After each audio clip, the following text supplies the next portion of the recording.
So what truly guides the Islamic Republic of Iran? To really get to the bottom of that, we have to go straight to the source. And in this case, that means digging into the public lectures of its supreme leader, Imam Khamenei. So let's unpack the core philosophy that has shaped an entire nation for decades. And this really brings us to our central question, the one we're going to try to answer today. What are the foundational principles of an Islamic republic, at least according to the vision of its leadership? Everything we're about to cover is aimed at answering that question directly.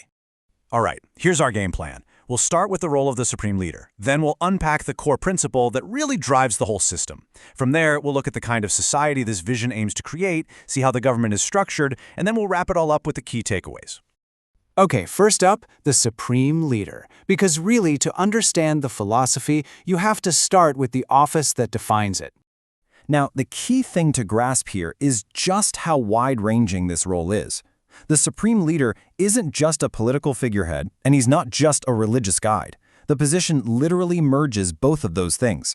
This creates an office of ultimate authority, where the leader's views become absolutely foundational to how the nation is governed.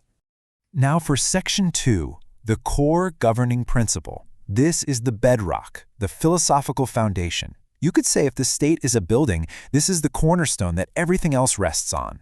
And here it is. This is probably the single most important concept from the source material for understanding this entire system, the guardianship of the jurist, or in Persian, velayat-e.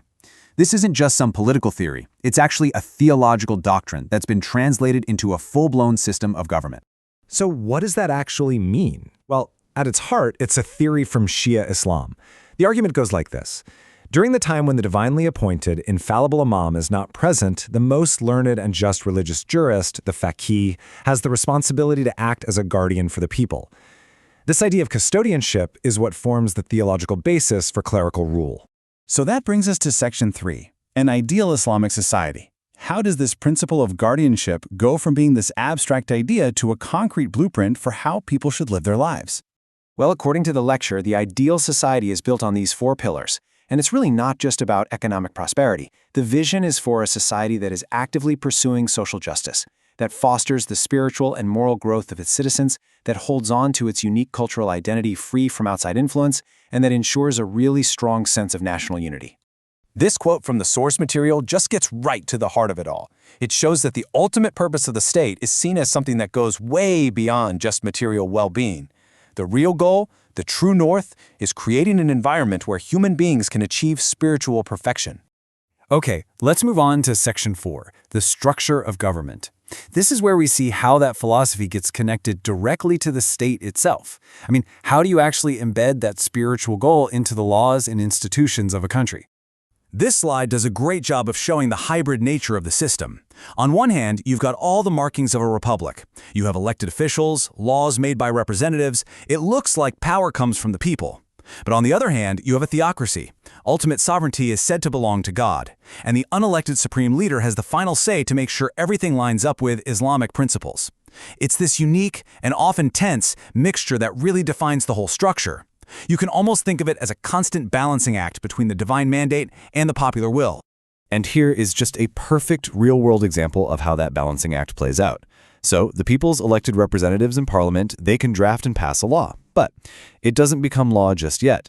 First, it has to go to the Guardian Council, which is a body of clerics and jurists, and their job is to make sure it doesn't contradict Islamic law or the Constitution. This is literally the guardianship principle in action, acting as the ultimate check on the entire legislative process.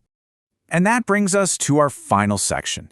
This is where we're going to pull everything together, synthesize the key takeaways, and leave off with a final thought for reflection. So, to quickly recap the perspective from the source material. First, governance is completely tied to that theological concept of the guardianship of the jurist. Second, the goal for society has 2 parts. It's both material and spiritual. Third, the government itself is this unique hybrid model. And fourth, the buck stops with the supreme leader, whose job it is to maintain the Islamic character of the state. So we'll end with a question for you to think about. How does a system of governance that's founded on what it sees as timeless, divine principles, how does that system adapt to the constant challenges of a rapidly changing modern world? It's a really fundamental question, right there at the intersection of faith and modernity. Thanks for joining us.